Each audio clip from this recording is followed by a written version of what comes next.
Hola a todos, soy el pastor Buddy Owens. Gracias por vernos hoy. Saben, me encanta leer el Antiguo Testamento y sacar lecciones para nuestra vida. Así que hoy conoceremos a una esclava que eligió ser clemente con su amo, y también a un hombre de nombre Naamán, que quería ser sanado, pero tenía su propia idea de cómo debía ser. Pero antes de leer el pasaje bíblico, les preguntaré algo. ¿Hay algo malo en su vida que deba sanar? ¿Sanar físicamente? Como en la historia que vamos a leer, puede ser sanidad emocional o financiera, o tal vez de una relación. Lo que pueda ser, voy a mostrarles 3 principios que deben seguir si quieren recibir sanidad. Leeremos Segunda de Reyes capítulo 5, y esto es lo que dice. Naamán, jefe del ejército del rey de Siria, era un hombre de mucho prestigio, y gozaba del favor de su rey porque, por medio de él, el Señor le había dado victorias a su país. Era un soldado valiente, pero estaba enfermo de lepra. En cierta ocasión los sirios que habían salido a merodear capturaron a una muchacha israelita, y la hicieron criada de la esposa de Naamán. Un día la muchacha le dijo a su ama, ojalá el amo fuera a ver al profeta, que hay en Samaria, porque él lo sanaría de su lepra. Voy a parar para hablar de Naamán un minuto. Naamán no era judío. Él era un arameo, un sirio, como diríamos hoy. Era enemigo de los judíos. Entonces, de hecho, hemos leído que era jefe del ejército. Y en una de sus batallas, sus hombres capturaron a una joven judía y la llevaron como esclava a la casa de Naamán. Pero a pesar de todo el poder de Naamán y su éxito, la lepra le hacía imposible tener relaciones con la gente.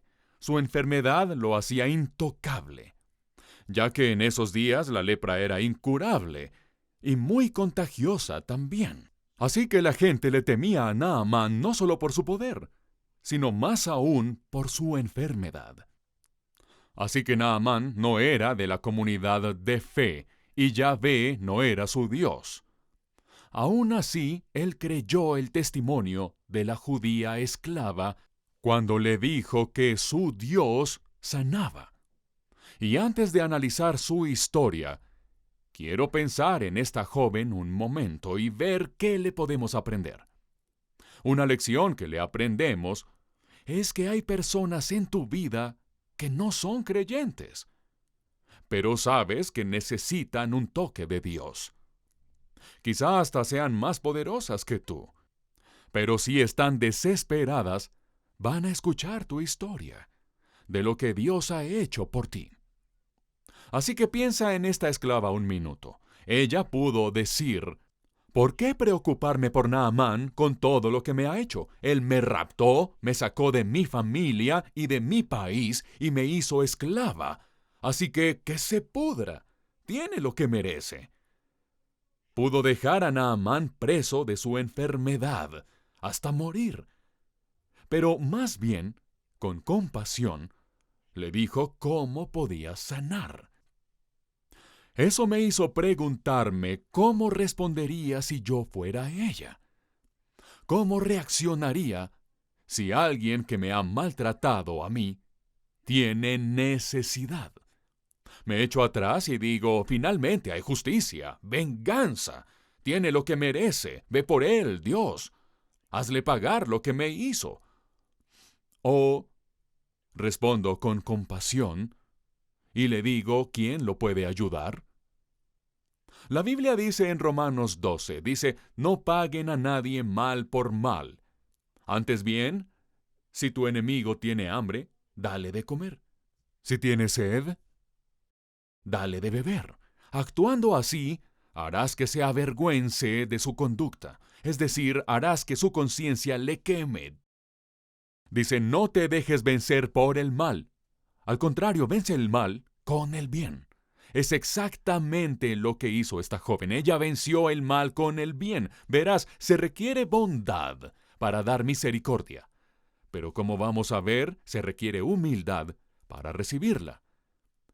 Y Naamán se humilló y la escuchó. Debe haber estado desesperado. Era uno de los hombres más poderosos del mundo, pero se humilló y escuchó a su esclava. Y su humildad salvó su vida. Así que esta es la primera lección para escribir. Debo humillarme sinceramente. Para recibir sanación, debo humillarme sinceramente. Eso hizo Naamán, ese hombre de gran poder, cuando eligió humillarse y escuchar a su esclava. Le dijo que fuera a ver al profeta del Señor su Dios. El verso 9 dice: Así que Naamán con sus caballos y sus carros fue a la casa de Eliseo y se detuvo ante la puerta. Así que Naamán hizo caso a la joven. Fue con Eliseo. Piensa en eso un minuto. Eliseo está en casa, metido en sus cosas, cuando de pronto este comandante aparece con todo un pelotón de soldados, exigiendo que Eliseo lo cure. Ponte en los zapatos de Eliseo. ¿Qué harías tú si un hombre apareciera en tu puerta con hombres armados y dijera: oí que adoras a un Dios que sana a la gente, haz que me sane a mí? Pero ve a Eliseo y su confianza. Eliseo pudo haber invocado juicio sobre Naamán, aunque tuviera un ejército con él. Como sabemos, solo regresa un par de capítulos a Segundo de Reyes 2. Mira lo que dice. De Jericó Eliseo se dirigió a Betel y iba subiendo por el camino, cuando unos muchachos salieron de la ciudad y empezaron a burlarse de él. «¡Anda, viejo calvo!», le gritaban. «¡Anda, viejo calvo!». Eliseo se volvió y clavándoles la vista, los maldijo en el nombre del Señor. Al instante 2 osas salieron del bosque y despedazaron a 42 muchachos. Ese es uno de mis pasajes favoritos de la Biblia, por obvias razones. Si Dios envió osos a atacar a unos tipos por molestar a Eliseo, por su calva, por cierto que esa es una lección para ustedes. Ciertamente, Dios pudo proteger a Eliseo de Naamán y sus hombres. Pero Dios tenía un plan en mente, y Eliseo lo sabía. Y cuando Naamán apareció en la puerta de Eliseo, Eliseo no tuvo que salir a verlo. La Biblia dice: entonces Eliseo envió un mensajero a que le dijera: «Ve y zambúllete 7 veces en el río Jordán. Así tu piel sanará y quedarás limpio». Así que Eliseo envió a su siervo con un mensaje. Ahora, me encanta ponerme en los zapatos de todos los personajes. Imagina que eres ese siervo. ¿Cómo darías esa noticia a ese poderoso hombre llamado Naamán que tiene todo un ejército? Puedo imaginarlo diciendo: disculpe, señor, pero mi amo está muy ocupado para atenderlo, pero quiere que le diga que debe tomar un baño. Señor, 7 veces. Señor, y que tenga un muy buen día». ¿Te imaginas al pobre hombre? Seguro pensó que Naamán lo mataría. Mira el verso 11, dice: Naamán se enfureció y se fue quejándose. Yo creí que el profeta saldría a recibirme personalmente para invocar el nombre del Señor su Dios y que con un movimiento de la mano me sanaría de la lepra. Como ves, Naamán tenía un plan también. Su expectativa se basaba en su arrogancia. Él ya tenía en su mente la idea de cómo Dios lo sanaría. ¿Has decidido anticipadamente cómo Dios haría algo? Hay necesidad, y tú sabes exactamente cómo Dios debe llenarla y ver por ti. Y crees saber qué es lo mejor, si pudieras lograr que Dios te escuchara por un minuto. Pero el Señor dice en Isaías 55, dice: «Mis pensamientos no son los pensamientos de ustedes, ni son sus caminos mis caminos. Así como los cielos son más altos que la tierra, también mis caminos y mis pensamientos son más altos que los caminos y pensamientos de ustedes». Verás, para Naamán la lepra no era el mayor problema. ¿Cuál era su mayor problema? Orgullo, arrogancia, terquedad. Sí, tenía lepra, pero casi dejó que su orgullo se interpusiera entre él y un milagro. Su mayor problema era la arrogancia. Naamán quería tener el control, tanto así que quería ser capaz de decirle a Dios lo que él realmente estaba necesitando y cómo Dios debía ayudarle. Tenía todo resuelto y estaba enojado cuando no le salió su plan. Naamán quería espectáculo y drama. Esperaba que le pusieran una gran tarea por lograr para ser recompensado con sanación. Quería ser tratado con respeto. Quería ser honrado por el profeta. Pero en cambio, recibió órdenes de un sirviente de saltar a un río. Y no cualquier río. Tenía que ser el río Jordán, el río judío, el río que pertenecía a esa gente. Verás, Naamán era intolerante. Mira qué dice en el verso 12. ¿Acaso los ríos de Damasco, el Habaná y el Farfar no son mejores que toda el agua de Israel? ¿Acaso no podría zambullirme en ellos y quedar limpio? Furioso, dio media vuelta y se marchó. Lo he visto muchas veces.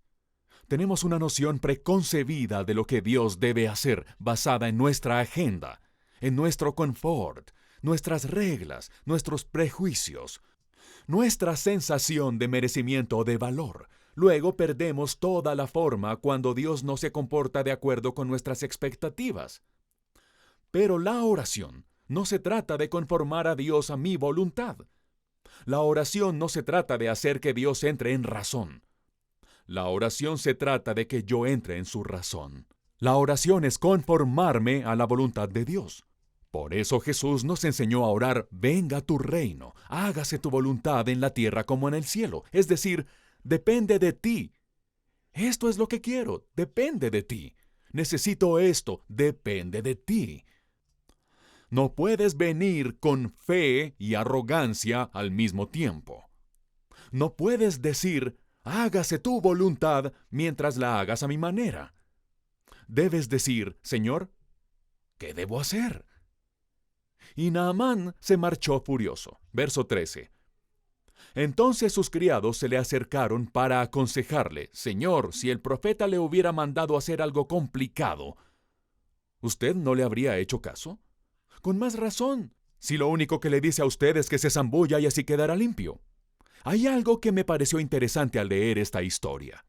Mira quiénes son los que más hablan en esta historia. Los sirvientes. Una sierva le dijo a Naamán que fuera con Eliseo. El siervo de Eliseo le dijo a Naamán que se bañara. Y los siervos de Naamán lo convencieron de hacer lo que Eliseo le dijo. En estos tres casos, Naamán tuvo que humillarse al escuchar y obedecer a personas de menor estatus que el de él. Este jefe del ejército tuvo que seguir órdenes de sirvientes. Fue solamente al humillarse que Naamán quedó libre y sano. Y nosotros, en cualquier campo o función de autoridad, debemos aprender de Naamán. Debemos humillarnos sinceramente, y a veces significa escuchar a quienes nos rodean, especialmente a las personas que vemos para abajo. La Biblia dice: Dios eligió lo que el mundo considera ridículo para avergonzar a los que se creen sabios. Y escogió cosas que no tienen poder para avergonzar a los poderosos. Dios escogió lo despreciado por el mundo, lo que se considera como nada, y lo usó para convertir en nada lo que el mundo considera importante. Como resultado, nadie puede jamás jactarse en presencia de Dios. Sus siervos lo persuadieron a seguir el plan de Dios, y su plan era simple. No había grandes hazañas de fuerza, destreza o valor, nada que pagar, sin aros por los que saltar, sin actos de rectitud. Solo humíllate, solo zambúllete y sé limpio. No le costó ni un centavo, solo le costó su orgullo. A veces, el camino de Dios es muy simple para creerlo, como el de la salvación es muy simple. Todo lo que debes hacer es poner tu fe en Cristo. Solo pon tu fe en la cura de Dios. Eso es todo. Pero algunos quieren que sea más complicado que eso, pero no lo es. Es solo creer y recibir. Confiesa y sé perdonado. Zambúllete y sé limpio. No había necesidad en Naamán de probar su valía. Solamente tenía que humillarse. ¿Sabes? Los orgullosos son sus peores enemigos. El orgullo se interpone entre la necesidad de alguien y la gracia de Dios. La Biblia dice Dios se opone a los orgullosos, pero da gracia a los humildes. Si necesitas el toque de Dios en tu vida, si necesitas la gracia de Dios, solo llega mediante la obediencia humilde. No fue hasta que Naamán se humilló cuando ocurrió el milagro. ¿Qué significaba humillarse a sí mismo para Naamán? Significaba escuchar a las personas que menospreciaba. Significaba seguir las instrucciones del hombre de Dios, a pesar de que pensó que era ridículo o por debajo de su dignidad. Significaba total obediencia. Y eso me lleva a mi segundo punto. Si quiero recibir sanidad, debo humillarme sinceramente y debo obedecer a Dios completamente. Debo obedecer a Dios completamente. La obediencia parcial es desobediencia. Verso 14. Así que Naamán bajó al Jordán y se sumergió 7 veces, según se lo había ordenado el hombre de Dios, y su piel se volvió como la de un niño, y quedó limpio. Ahora ve con Naamán al agua. ¿Qué pensó después de la primera vez que se sumergió en el agua? Y nada cambió. ¿Pensó que perdía el tiempo o que lo preparaban para una especie de broma cruel? ¿Qué pasa con la cuarta o la quinta vez? ¿Qué pensó después de 6 veces y todavía tenía esa lepra? ¿Duda? ¿Confusión? ¿Enfado? ¿Desesperanza? Luego imagina, después de la 7ª vez, limpio, libre, perdonado, restaurado y humillado. Se requirió obediencia completa para hacer todo lo que Dios le dijo. No solo a la mitad, sino completa obediencia. Naamán tuvo que sumergirse en el agua 7 veces para así sanar. ¿Qué si Naamán se hubiera detenido a la tercera? Pienso en esto otra vez. Naamán no era de la comunidad de fe. Yahvé no era su Dios, pero Dios lo sanó. ¿Por qué? Es porque los milagros tienen el propósito de arrepentimiento. Dios no hace milagros solo para lucirse. El propósito de los milagros es lograr un cambio de vida, arrepentirse. Eso dice Jesús sobre esto.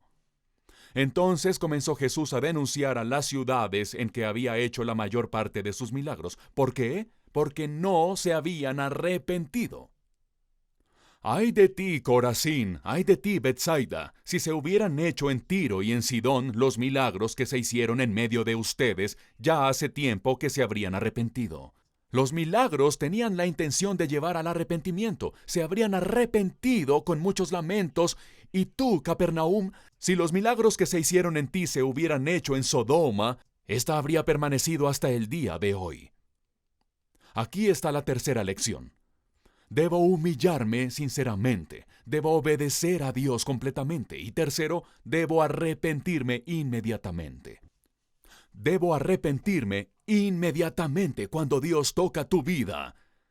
Cuando responde a tu oración.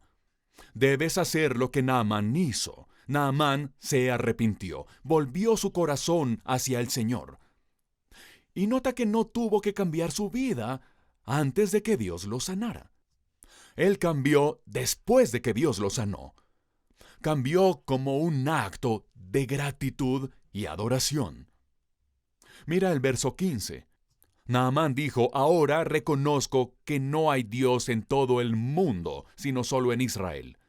De aquí en adelante, su servidor no va a ofrecerle holocaustos ni sacrificios a ningún otro Dios, sino solo al Señor. No es suficiente recibir un toque de Dios y decir, ahora que esto acabó, puedo volver a las andadas. también debe cambiarte por dentro. La cura de la lepra de Naamán lo curó de su idolatría y lo hizo creyente. Naamán tenía poder, influencia, autoridad, prestigio, posición y orgullo. Pero hizo todo a un lado y se humilló para sanar. ¿Qué quieres que Dios haga por ti? ¿Estás dispuesto a hacer lo que te diga? ¿Estás dispuesto a aceptar su plan y su tiempo? ¿Cuánto quieres estar sano? ¿Cuánto quieres estar libre? ¿Con cuántas ganas quieres que Dios haga algo en tu vida? ¿Qué tipo de sanidad requieres?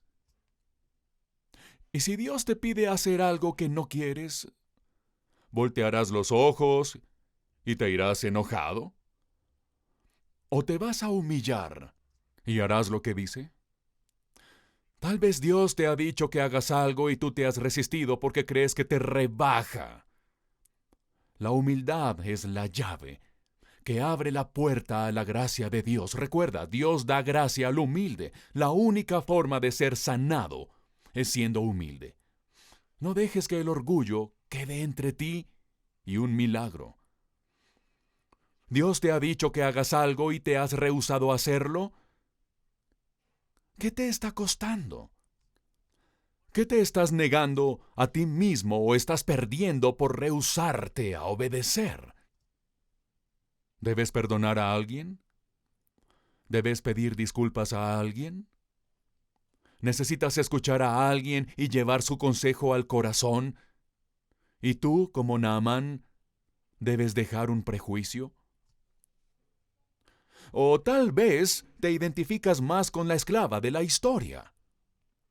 ¿Alguien ha sido rudo contigo o tratado injustamente? ¿Has pensado que tal vez tu bondad podría hacerlo cambiar? Hay una elección que hacer. Tú puedes elegir pagar mal por mal, o puedes vencer el mal con bien. Debo imaginar que su acto de clemencia condujo a que Naamán sanara, y que esa sanación seguramente la hizo libre. Sé que es mucho que pensar. Déjame orar por ti. Inclinemos la cabeza y oremos al Señor. Padre, gracias por tu palabra, pues no nos has dejado sin consuelo, no nos has dejado sin instrucción para la vida. Muchas gracias por tu palabra y por tu espíritu.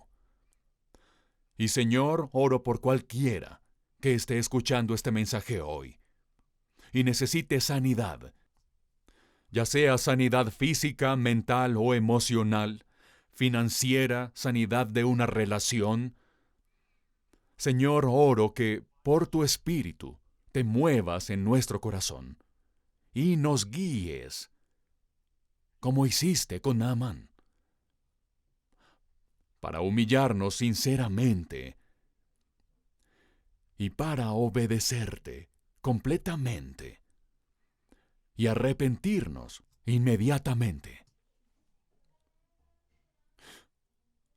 Ahora con tus propias palabras, dile al Señor: Señor, ve mi corazón. ¿Hay algo de lo que deba arrepentirme? ¿Hay algo que deba dejar ir y que me evite recibir tu gracia hoy?